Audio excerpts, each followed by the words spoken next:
Ang paggaling ng taong lumpo.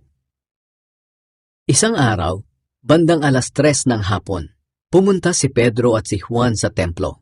Oras noon ng pananalangin. Sa pintuan ng templo na tinatawag na Maganda, ay may isang taong lumpo mula nang ipinanganak. Araw-araw siyang dinadala roon para humingi ng limos sa mga taong pumapasok sa templo. Nang makita niya sina Pedro at Juan na papasok sa templo, humingi siya ng limos. Tinitigan siya ni Pedro at Juan. Pagkatapos sinabi ni Pedro sa kanya, "Tumingin ka sa amin." Tumingin ang lalaki sa kanila na naghihintay na malimusan. Pero sinabi ni Pedro sa kanya, "Wala akong pera, ngunit may ibibigay ako sa iyo. Sa pangalan ni Hesukristo na taga Nazaret, lumakad ka." At hinawakan ni Pedro ang kanang kamay nito at pinatayo siya. Biglang lumakas ang kanyang mga paa at bukong-bukong.